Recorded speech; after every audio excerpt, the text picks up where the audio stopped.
오늘 이 시간에는 영적 전쟁의 실상이라는 제목을 가지고 말씀 증거하도록 하겠습니다. 우리가 작년 7월부터 요한계시록의 말씀을 함께 나누다가 성탄절을 앞두고 잠시 쉬었는데 이번 주부터 시작해서 다시 요한계시록의 말씀을 함께 나누려고 합니다. 여러분들이 요한계시록의 말씀을 다시 한번 좀 읽어보시면 그 앞에 다뤘던 내용들을 다시 한번 생각이 날 수 있을 것 같습니다.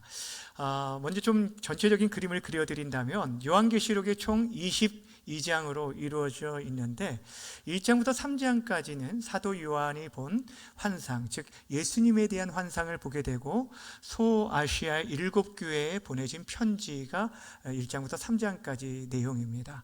그리고 4장부터 16장까지가 이 요한계시록의 중심부에 있는데 여기에는 세 가지 7 나팔 심판 시리즈가 기록되어 있다. 이 7 심판 시리즈가 있습니다. 7인 그리고 7 나팔, 7 대접 이렇게 심판 내용들이 나와 있습니다. 그리고 17장부터 20장까지는 악의 대표적으로 이렇게 표현되어지는 악의 세력인 바벨론의 멸망과 하나님의 심판에 대한 내용이 담겨져 있고 마지막 21장과 22장은 새하늘과 새 땅에 대한 내용으로 기록되어 있습니다. 그러니까 우리가 지난 시간에 살펴봤던 11장까지의 내용이 어디까지냐면 7 심판 시리즈 가운데 첫 번째와 두 번째인 7인, 7 나팔 심판까지 이제 다 끝난 그런 상태가 지난 시간까지입니다. 그러기에 이제 12장부터 어찌 보면 마지막 남은 이 7 대접 심판이 곧바로 이어지면 내용들을 좀 이해하기가 쉬울 텐데 그렇지 아니하고 이 7 대접 심판은 15장부터 시작됩니다. 그래서 12장부터 그 사이에 있는 14장은 또 다른 막간의 내용을 담고 있어요. 여러분 우리가 이전에도 계속 설명을 드렸는데 7인과 7 나팔 심판도 쭉 이어진 것이 아니라 중간중간에 막간의 내용이 나오는 것을 보게 됩니다. 근데 이거는 단순히 삽입장이 아니라 굉장히 중요한 의미들과 중요한 질문들에 대한 대답이라고 말했는데 이 막간의 내용들은 어찌 보면은 인생들에게 던지는 하나님의 심판 가운데 인생들이 던지는 큰 두 가지 질문에 대한 대답이라고 할 수 있어요. 그 첫 번째 질문이 무엇이냐면 하나님의 심판 가운데 하나님의 무서운 그 심판 가운데 과연 성도와 교회는 어떻게 될 것인가에 대한 질문이고 두 번째 질문은 무엇이냐면 그 심판 가운데 반대로 그렇게 떵떵거리고 큰 소리 쳤던 악의 세력들은 어떻게 될 것인가에 대한 내용이 바로 그 막간에 나와 있는 대답을 속에서 나오게 되는 걸 보게 됩니다. 여러분 우리가 이전에 살펴본 것들을 한번 생각해 보세요. 하나님의 심판 가운데 그 무서운 진노의 심판 가운데 누가 설 수 있겠느냐라는 그 질문 앞에서 누가 설 수 있다고 그랬습니까? 하나님이 택하신 신구약에 하나님의 모든 백성을 통칭하는 숫자가 있어요. 몇이죠? 14만 4천. 네, 이거는 어떠한 그 숫자가 상징적인 숫자라고 했어요. 하나님의 백성의 총칭을 말하면서 저들이 바로 하나님의 백성은 이 심판 가운데 구원받게 될 것이다 라는 내용들을 담고 있습니다.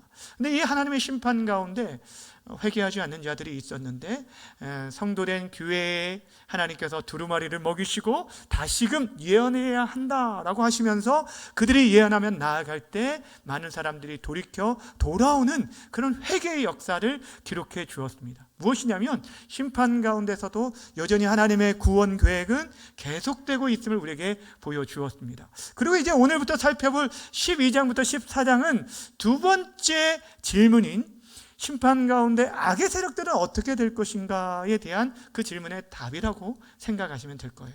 그래서 이 안에는 우리의 대적인 악한 세력들의 실체가 무엇인지 우리에게 소개해주고 있고 그들의 멸망에 대해서 말해주고 있다라는 것입니다. 그러니까 여러분이 이런 전체적인 틀을 가지고 요한계시록을 다시 한번 이제 열심히 달려갈 수 있었으면 좋겠습니다.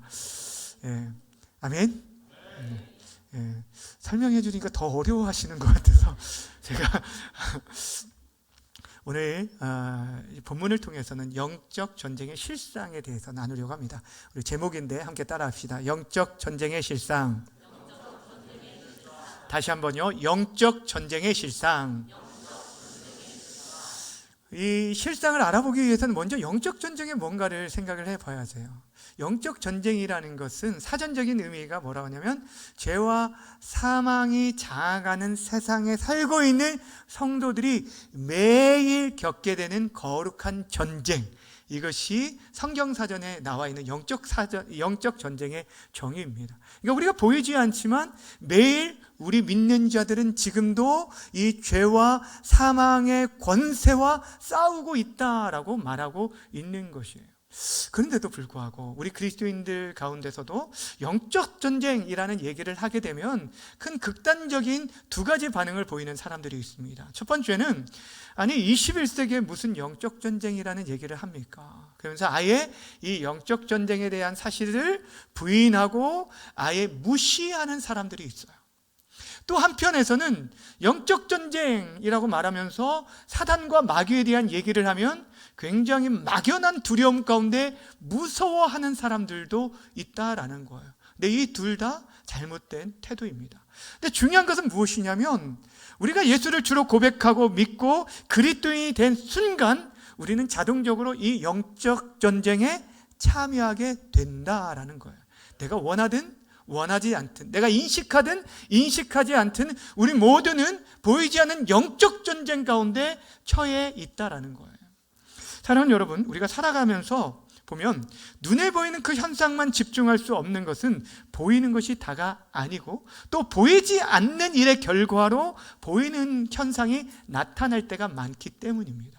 여러분, 예를 들면은 우리 몸의 질병도 그렇습니다.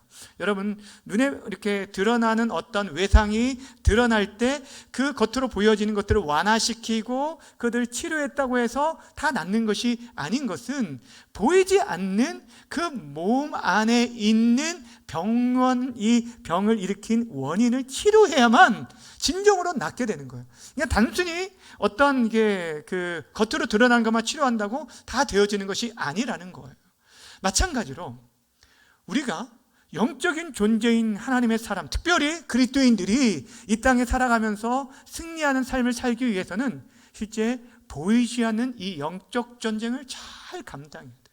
그렇게 우리에게 있어서 먼저 이 영적 전쟁의 실체, 그리고 이거를 바르게 하는 것이 너무너무 중요하다는 거예요.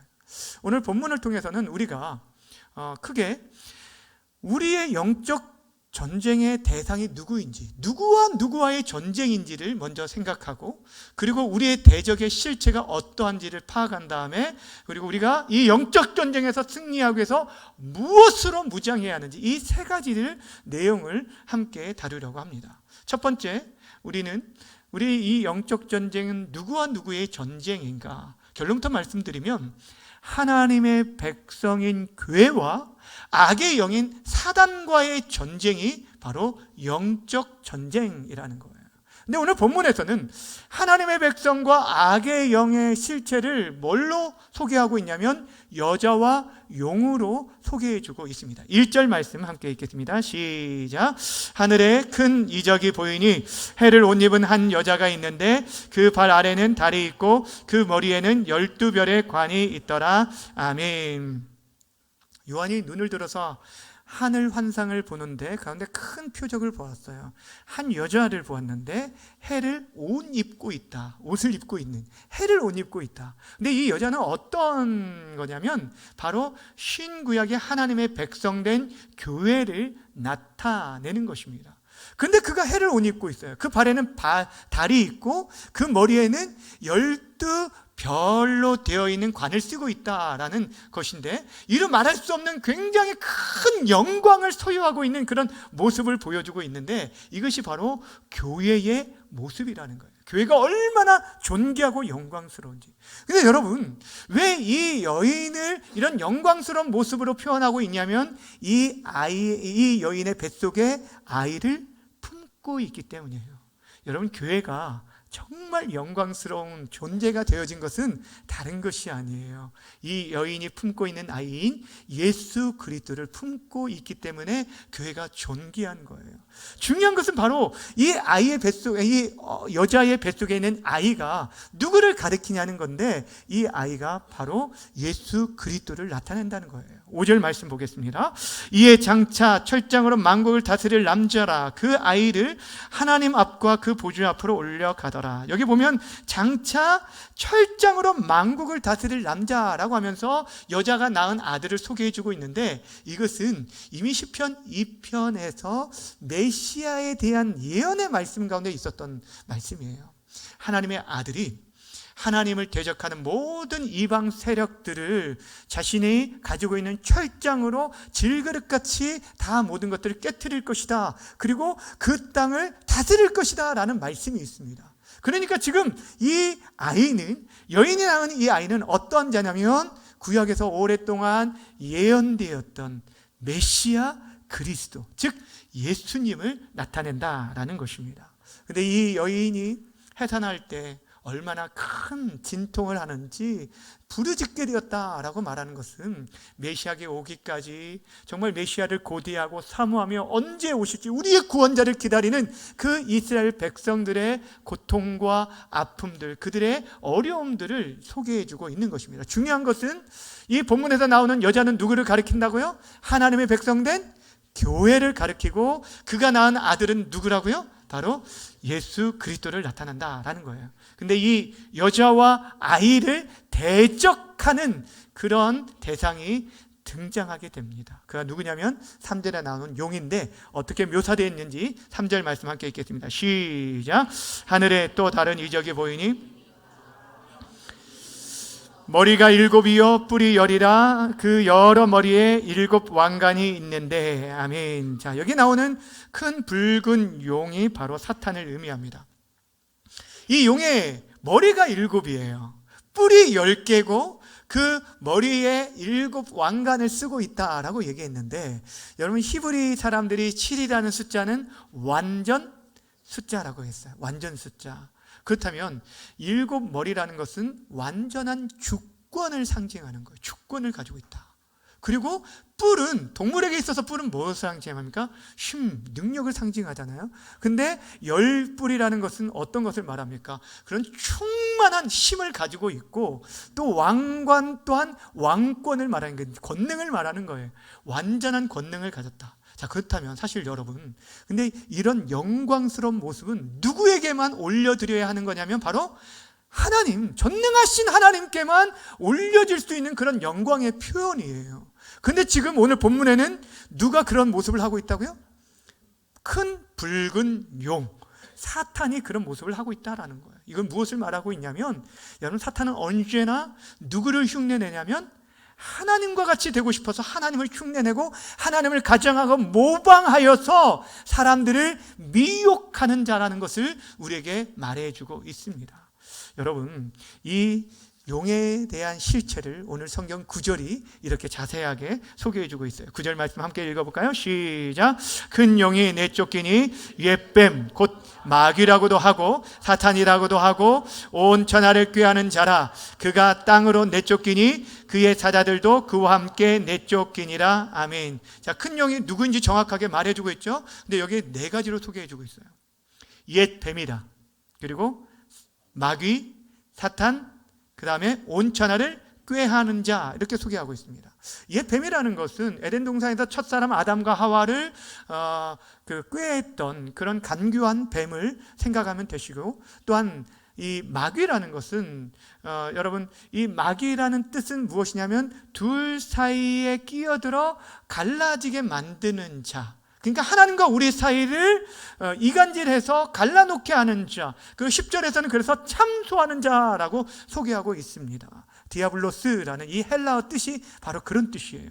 그리고 사탄이라는 뜻은 반대자, 대적자, 즉 하나님을 대적하는 자가 사탄이고, 그리고 온 천하를 꾀하는 자는 성도들을 잘못된 길로 인도하는 자, 거짓으로 인도하는 자를 말합니다. 그래서 예수님께서도 이 마귀를 가리켜서 뭐라고 말씀하였냐면 요한복음 8장 44절에 이렇게 말씀하십니다.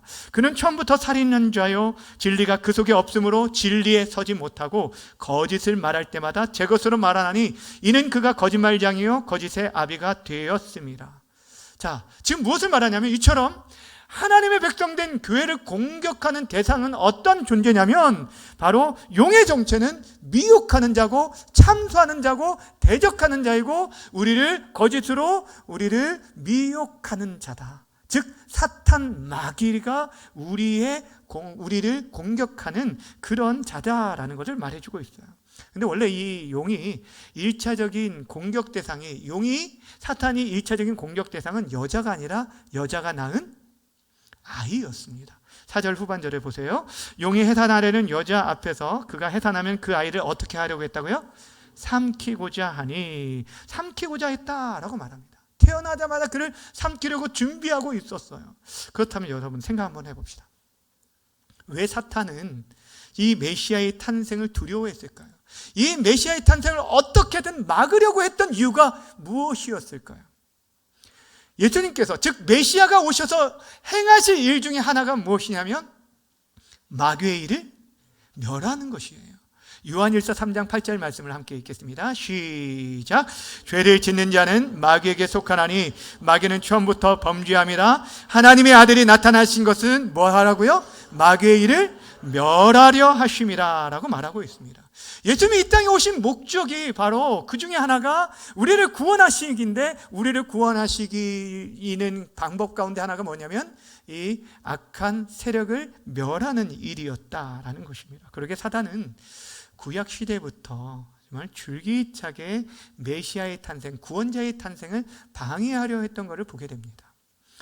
여러분, 애굽에서 430년 종로로 다던 이스라엘 백성들을 해방시키기 위해 하나님께서 누구를 보내시냐면 모세를 보내시는데, 모세는 태어나자마자 애굽의 바로 왕에 의해서 나일강에 던져질 위협에 처해져 있었습니다. 예수님이 이 땅에 오셨을 때 베들레헴에서 탄생하셨는데, 당시의 왕이었던 유다 왕이었던 헤롯 왕은 이 예수님을 죽이기 위해서 어떻게 했습니까? 베들레헴과 그 지역에 있는 2살 아래의 모든 남자아이들을 다 죽이게 되는 끔찍한 일을 행했어요. 이 모든 것이 그냥 일어난 일이 아니라 바로 사단의 무서운 그런 계략과 공격이라는 것. 이것을 성경이 우리에게 말씀해 주고 있어요. 여자의 후손으로 오신 메시아에 대한 공격은 끊이지 않았습니다. 예수님이 이 땅에 오셔서 공생애를 시작하기 전에 40일 동안 금식하시고 기도하는 가운데서도 마귀가 여러분 광야에서 예수님을 3번씩이나 시험했던 것을 우리는 잘 알고 있습니다. 여러분, 이처럼 사단의 공격 목표, 1차적인 공격 목표는 누구였다고요? 메시아, 예수님이었습니다. 근데 예수님께서 이 땅에서 사역을 다 마치시고 승천하시게 되자 이 마귀의 공격 대상이 예수님에게서 그의 피로 값주고 산 교회가 되어 버렸다라는 거예요. 그렇게 살아가는 여러분, 저희 여러분이 이 땅에 살아가는 동안 하나님의 백성된 저와 또한 악의 영인 사단과의 이 영적 전쟁은 주님이 다시 오실 때까지 결코 끝나지 않는다라는 거예요. 여기서 우리가 기억해야 할 것이 한 가지 있습니다. 무엇이냐면 우리의 영적 전쟁할 때 우리의 싸움의 대상은 누구라는 거예요? 보이지 않는 악의 영이라는 거예요. 그러니까 우리의 싸움의 대상은 집 안에 있는 여러분의 남편과 아내가 아니라는 거예요. 옆집 아줌마도 아니고요, 우리 성도들도 아니고 다른 교회의 사람들도 아니라는 거예요. 우리가 진짜 싸워야 할 것은 어떤 환경이 아니에요. 그런 것들을 통하여서 우리로 하여금 파멸에 이르게 하고 미끄러지게 하는 그 모든 악의 영들과의 싸움이라는 거, 이것을 먼저 기억해야 한다는 거예요. 여러분, 여러분의 삶 속에서 사람과 싸워 이기려고 여러분의 인생을 허비하지 않으시기를 바랍니다. 우리의 진짜 영적 전쟁은 악한 마귀와의 싸움이라고 성경은 말하고 있습니다. 그래서 에베소서에서 뭐라고 말합니까? 우리의 씨름은 혈과 육을 상대함이 아니라 통치자들과 권세자들과 이 어둠의 세상 주관자들과 하늘의 악한 영들을 상대함이라 라고 말하고 있는 거예요. 우리가 깨어 있어야 할 이유가 바로 여기에 있어요. 그렇다고 해서 여러분 너무 두려워하거나 무서워하지 마시길 바랍니다. 왜냐하면 성경 우리에게 우리의 대적이 누구인지를 알려주실 뿐 아니라 그 대적의 실체에 대해서 우리에게 알려주면서 그들은 결코 우리들이 두려워할 존재들이 아니라라는 것들을 가르쳐 주셨기 때문이에요. 그것이 바로 7절부터 9절까지 말씀입니다. 이제 성경이 땅에서의 전쟁에서 하늘에서의 전쟁으로 우리의 시선을 옮겨주는데, 하늘에서 벌어지는 전쟁은 누구와 누구의 전쟁인지, 자 7절 말씀 함께 읽겠습니다. 시작. 하늘에 전쟁이 있으니 이갈과 그의 사자들이 용과 더불어 싸울세, 용과 그의 사자들도 싸우나. 자, 누구와 누구의 싸움이라고요? 하늘에 벌어진 전쟁은 하나님의 천사인 미가엘과 악의 영인 사단, 용과의 싸움이다. 전쟁이라고 분명하게 말씀하고 있어요. 근데 이 전쟁의 결과가 중요합니다. 이 전쟁의 결과 어떻게 되었을까요? 어떻게 되었을까요? 여러분 성경 읽어보지 않으셨나요? 어떻게 되었어요? 누가 이겼습니까? 미가엘이 이겼습니다. 오늘 성경에는 뭐라고 말하냐면 용이 뭐 하지 못했다고요? 이기지 못했다. 그러니까 용이 이기지 못했다는 걸 패했다는 거예요. 그래서 그 다음에 뭐라고 얘기하냐면 그가 쫓겨났다, 하늘에서 쫓겨났다라는 얘기를 하게 됩니다. 8절 9절 말씀 제가 읽어드립니다. 이기지 못하여 다시 하늘에서 그들이 있는 곳을 얻지 못한지라. 큰 용이 내쫓기니 옛뱀 곧 마귀라고도 하고 사탄이라고도 하며 온 천하를 꾀하는 자라. 그가 땅으로 내쫓기니 그의 사자들도 그와 함께 뭐하니라. 자, 지금 무엇을 계속 강조하고 있는지 아시겠습니까? 누가 패했다고요? 용이. 그 거대하게 보이는 사단과 마귀는 이미 패하였고 하늘로부터 내쫓김을 받았다라는 거예요. 이것이 지금 사단의 현 주소입니다. 여러분, 겉으로 볼 때는 그가 하나님을 흉내냄으로 인하여 많은 사람들을 미혹하고 우리를 두렵게 하지만, 그러나 종이 호랑이에 불과하고 그는 이미 피하여 쫓겨났다라고 말해주고 있습니다. 여러분, 왜 하나님께서 갑자기 땅의 전쟁에서 하늘 전쟁의 모습을 우리에게 보여주고 있는 줄 아십니까?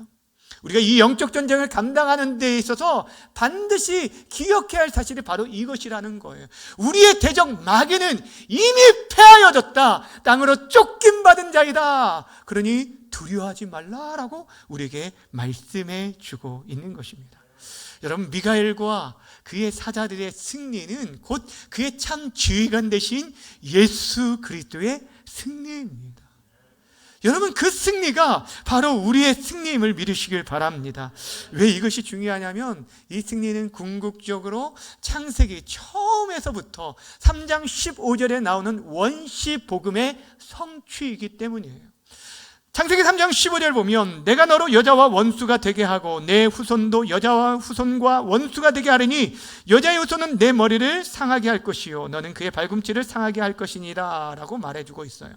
여기 보시면 뱀의 후손과 여자의 후손이 나옵니다. 이들이 원수가 되어질 것이고 뱀의 후손이 여자의 후손의 발꿈치를 상하게 할 것이다. 그런데 여자의 후손은 뱀의 머리를 완전 짓밟아 상하게 하여 치명적인 패배를 안겨줄 것이라고 예언해 주셨는데, 이 말씀의 성취가 바로 오늘 본문에 나와 있는 것입니다. 사랑하는 여러분, 누가 이기셨다고요? 예수님께서 승리하셨다는 것. 그래서 예수님께서 그의 제자들에게 그들이 이제 살아가야 할 그 영적 전쟁 가운데 너희들이 물러나지 말고 담대할 것들에 대해서 이렇게 말씀해 주셨어요. 예수님께서 떠나기 직전에 말씀해 주신 건데, 요한복음 16장 33절 함께 읽겠습니다. 시작. 내가 너희 안에 내 안에서 평안을 누리게 하려 함이라. 세상에서 너희가 환난을 당하나 담대하라. 아멘. 담대하라고 하신 이유가 뭐라고요? 내가 세상을 이기었노라 라고 말했어요. 이길 것이라고 아니라 예수님이 이 땅에 오심 자체가, 또한 그분의 십자가를 통하여서 결정적으로 사단이 피하여서 쫓기게 되어졌다라는 거예요. 우리가 이 사단의 실상을 바로 알 때 더 이상 무서워하거나 두려워하지 않을 수 있어요. 왜냐하면 대장 되신 예수님을 우리가 따라가고 그분과 함께하면 그분의 승리가 누구의 승리요? 우리의 승리가 되어질 것이기 때문이라는 것입니다. 그런데 우리가 그럼에도 불구하고 한 가지 주의해야 할 것이 있어요. 분명 우리 주님께서 이미 승리해 놓으셨어요. 그럼에도 불구하고 우리가 주님 나라 갈 때까지 영적 긴장함을 놓지 말아야 할 이유가 있다라는 것입니다. 왜냐하면 결정적인 패배를 당한 이 사단이 자신의 때가 얼마 남지 않은 것을 알고 자신 남은 힘을 가지고 누구를 계속 공격할까요? 교회를 박해한다라고 성경은 말하고 있어요. 13절 함께 읽겠습니다. 시작. 용이 자기가 땅에 내쫓긴 것을 알고 남자를 낳은 여자를 뭐하니라? 박해하는지라. 지금 이 요한계시록의 말씀, 이 편지를 받고 있는 초대교회의 상황이 바로 너희들이 지금 이러한 상황이야 라는 것을 가르쳐주고 있고, 지금 이 시대를 살아가고 있는 저와 여러분에게도 동일하게 말씀해주고 있는 것이 바로 이 사실입니다. 마지막 때를 살아가는 우리들에게 있어서 여전히 왜 이런 박해가 있는가? 그들이 마지막 최후의 타락을 하고 있는 것입니다. 그래서 사도 베드로도 이 마지막 때를 살아가는 우리들에게 근신하여 깨어라 라고 말했는데, 그 이유를 뭐라고 하냐면 너희 대적 마귀가 우는 사자같이 두루 다니며 삼킬 차를 찾고 있다라고 말하고 있는 거예요. 그래 우리가 때가 가까울수록 더 깨어 있어야 할 것을 말해주고 있어요. 자, 그렇다면 우리들이 이제, 여러분 우리의 대적이 누구인지 아셨어요? 그 실상도 파악을 했죠? 그렇다면 우리들이 어떻게 끝까지 승리하기 위해서 무엇으로 무장해야 할 것인지 여러분 마지막으로 살펴보도록 하겠습니다. 오늘 성경 감사하게 승리의 창가, 하늘에서 울려 퍼지는 승리의 창가를 통해서 우리가 어떻게 승리할 것인지, 승리할 수 있는지를 우리에게 가르쳐주고 있습니다. 10절과 11절 말씀, 승리의 창가를 함께 큰 소리로 읽겠습니다. 시작. 내가 또 들으니 하늘의 큰 음성이 있어 이르되 이제 우리 하나님의 구원과 능력과 나라와 또 그의 그리스도의 권세가 나타났으니 우리 형제들 참수하던 자, 곧 우리 하나님 앞에서 밤낮 참수하던 자가 쫓겨났고, 또 우리 형제들이 어린 양의 피와 자기들 증언하는 말씀으로 그를 이겼으니 그들은 죽기까지 자기들의 생명을 아끼지 아니하였더라. 아멘. 자, 여러분 지금 무엇을 말씀하는지 잘 들어보세요. 하늘에서 음성이 났어요. 지금 승리의 창가가 울려졌는데, 하늘 전쟁에서 이미 승리해서 누가 쫓겨났어요? 네, 용이 쫓겨났다라고 말을 하고 있습니다. 그러면서 하나님의 나라와 권세, 그 능력, 이런 것들이 나타나게 되었는데 참사나 쫓겨남으로 나타났다라고 하면서 이제 승리의 노래를 우리에게 불러주고 있어요. 어떻게 승리하였는지. 여러분 땅에 쫓겨나서 이제 땅 아래에 있는 교회 성도들, 하나님의 백성들과 이 전쟁을 하는데, 그때 그 하나님의 백성들이 무엇을 붙들고 이겼는지 두 가지로 설명해 주고 있어요. 11절 잘 보세요. 뭐라고 하냐면 첫 번째는 바로 어린 양의 피로 이겼다라고 말하고 있어요. 무엇을 이겼다고요? 어린 양의 피. 무엇을 의지했냐면 어린 양의 피. 여러분 교회가 사단을 이길 수 있는 유일한 근거는 우리에게서 나는 것이 아니라 누구에게서 나는 거예요? 어린 양 대신 예수 그리스도, 그분의 십자가에서 흘리신 피로 말미암았다는 거. 여러분 생각해 보세요. 우리들이 마귀의 그 종이 되어지고 노예가 되어진 건 무엇 때문이에요? 죄 때문이잖아요. 근데 이 죄는 죄의 값을 치러야 해결되어지는데, 우리가 그 죄의 값을 해결할 능력이 없는데 하나님께서 그 값을 치러주기 위해서 그의 아들 예수님을 보내주시고, 예수님이 자신의 보배로운 피를 십자가에서 흘려주심으로 말미암아 그 모든 죄의 문제를 해결해 주셨어요. 그렇게 구원받은 우리들 또한 이 땅에서 승리하기 위해서 의지할 것은 바로 주님의 보혈의 공로를 의지하며 그 은혜를 선포하며 나아갈 때 그 승리가 우리의 승리가 되어지는 것이에요. 여러분 마귀가 가장 무서워하는 것은 다른 게 아닙니다. 바로 십자가의 보혈입니다. 우리 그리스도인들이 가장 자랑해야 할 것, 우리가 붙들 무기, 우리가 의지하고 우리가 평생 동안 붙들고 살아가야 할 우리의 자랑과 우리의 능력과 우리의 무기는 다른 것이 아니에요. 예수 그리스도의 십자가의 보혈임을 믿으시길 바랍니다. 여러분 초대교회 가장 엘리트라고 할 수 있는 사도 바울이 그가 가지고 있는 많은 것들이 있음에도 불구하고, 자랑할 것이 그렇게도 많음에도 불구하고 우리 주 예수 그리스도의 십자가 외에는 결코 자랑할 것이 없다라고 말했던 것을 기억하시길 바랍니다. 여러분, 주의 보혈에 능력이 있습니다. 주의 보혈 능력이 있도다. 주의 피 믿으오. 주의 보혈 그 어린 양의 매우 귀중한 피로다. 아멘. 이 고백이 우리의 고백이 되어지길 바랍니다. 여러분, 두 번째 승리의 비결이 무엇이라고 말합니까? 11절 다시 한번 보여주겠어요? 자, 11절 함께 읽습니다. 시작. 어린 양의 피와 자기들이 증언하는 말씀으로써 그를 이겼으니 그들은 죽기까지 자기들의 생명을 아끼지 아니하였더라. 아멘. 여러분, 초대교회 성도들이 죽기까지 자기의 생명을 아끼지 않고 증거한 말씀이 바로 십자가의 복음, 그 말씀이었어요. 하나님의 말씀 자체가 능력이 있음을 믿으시길 바랍니다. 그 말씀이 우리를 살렸어요. 근데 그 말씀이 선포되어질 때 이거는 강력한 무기가 돼요. 그래서 사도 바울이 에베소서 6장에서 우리가 이 마지막 시대에 하나님의 전신갑주를 입을 것을 얘기하면서 그 전신갑 중에 우리에게 유일한 무기로 말해준 게 뭐냐면 하나님의 말씀인 성령의 검입니다. 이 말씀이 선포될 때 여러분이 사랑하는 자녀들에게, 아니 때로는 우리의 심령 가운데 선포하는 거예요.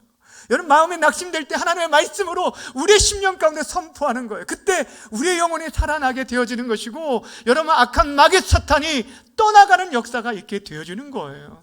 누가복음 10장에 보면 예수님께서 70인 전도단을 파송하는 장면이 등장합니다. 그때 그들이 돌아와서 승리의 보고를 할 때 예수님이 이런 말씀을 하십니다. 누가복음 10장 17절과 18절 함께 읽습니다. 시작. 70인이 기뻐하며 돌아와 이르되 주여 주의 이름이면 귀신들도 우리에게 항복하더이다. 예수께서 이르시되 사단이 하늘로부터 번개같이 뭐하는 것을요? 떨어지는 것을 내가 보았다. 언제 보았을까요? 여러분, 70인 전도단들이 예수의 복음을 힘있게 증거할 때 그곳에 일어나게 됐어요. 하나님의 말씀이 선포되는 곳에, 특별히 전도하는 곳에 여러분, 이런 귀한 역사와 기적들을 경험하게 되는 것입니다.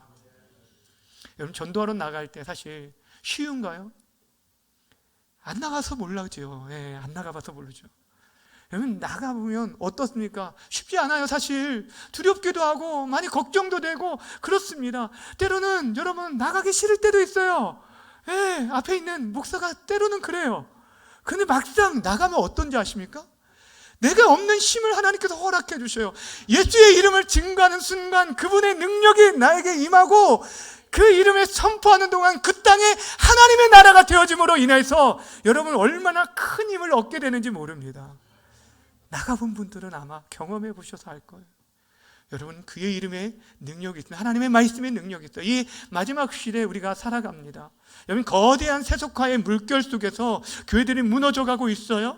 쾌락주의와 이기주의와 집단적인 그런 이기주의와 물질 만능주의가 지배하고 있는 이 세상에 교회도 성도들도 지금 무너져가고 있는 것을 보게 됩니다. 마귀는 자기 때가 얼마 남지 않음으로 인해서 최후의 발악을 하며 교회와 특별히 교회의 지도자들을 무너뜨리는 그런 모습을 보게 되어주죠. 이런 때 여러분, 우리가 무너지지 않고 든든히 서기 위해서 무엇을 붙잡아야 할까요? 여러분, 우리가 무엇을 정말 견고히 붙잡고 살아야 할까요?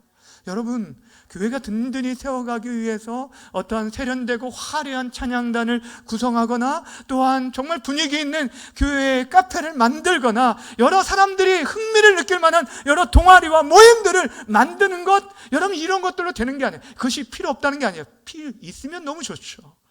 그런데 교회의 승리의 본질이 무엇인지를 알아야 돼요.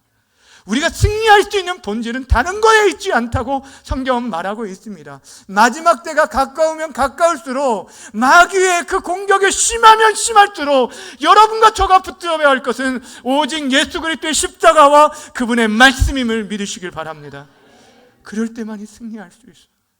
하나님 말씀 가까이 하시길 바랍니다. 그 말씀을 여러분의 것으로 선포하시고 주장하시길 바랍니다. 여러분이 날마다 예수 그리스도의 십자가 앞에서 여러분이 죽어져야 돼요. 내가 살아나면 여러분 가정도 공동체도 다 깨어지게 돼요. 사도 바울이 나는 날마다 죽는다고 말했던 이유가 거기에 있었습니다. 주안에 사랑하는 여러분, 우리 마지막 때를 살아갑니다. 우리 마지막 때에 영적 군사들로 하나님께서 세워주신 줄 믿으시길 바랍니다. 여러분, 이 사단이 마지막 그 발악을 함으로 인해서 우리가 두려울 수 있지만 걱정하지 마시길 바랍니다. 13절 이후의 말씀을 여러분들 집에 가서 한번 묵상해 보세요. 무엇을 말씀하고 있냐면 결국에 그 모든 공격 가운데서도 하나님께서 자신의 백성을 친히 보호하시고 지켜주실 것을 말하고 있습니다. 광야길을 걸어갑니다. 척박합니다. 물도 나지 않습니다. 너무너무 고통스럽습니다. 이스라엘 백성들이 40년 동안 걸어왔던 그런 광야처럼 우리가 지금 하나님 나라 갈 때까지 이 척박한 광야의 길을 걸어갈 수밖에 없습니다. 그럼에도 불구하고 사랑하는 여러분, 여러분 혼자 있지 않습니다. 우리 하나님 여러분과 동행한다고 말씀하셨어요. 여러분, 이스라엘 백성들이 광야길을 걷는 동안 사실 그들이 이전에 한 번도 경험하지 못한 놀라운 하나님의 능력과 은혜를 경험하게 되었어요. 이전 시대가 한 번도 먹어보지 못한 하늘의 만나를 그들이 어디서만 먹었어요? 광야 시절에만 먹었어요. 구름기둥과 불기둥이 그들의 인생을 인도하는 하나님의 임재하심의 능력을 어디서 경험했다고요? 광야길에서 경험했어요. 지금 우리가 여러분 홀로 있는 게 아니에요. 여러분, 우리 가운데 우리 하나님께서 함께하고 계십니다. 그분이 여호와 여러분들을 붙들고 계십니다. 여러분, 우리의 대적이 누군지를 바로 알아야 돼요. 그들의 실체가 무엇인지를 알아야 돼요. 이미 쫓겨난 자예요. 우리 대장 되신 예수님을 의지하고 나가면 그 승리는 바로 저와 여러분의 것임을 믿으시길 바랍니다. 여러분, 우리가 믿음의 반석에 반듯하게 서 있다면, 저와 여러분들이 예수 그리스도를 믿는 믿음의 반석 위에 근근히 서 있다면 그 교회는 어떠한 음부의 세력도 이기지 못할 것이라고 성경은 약속해 주셨습니다. 교회는 반드시 승리하게 될 것입니다. 그러게 끝까지 이 믿음의 길을 포기하지 말고 두려워하지 말고 이 믿음의 길을 걸어갈 수 있기를 바랍니다.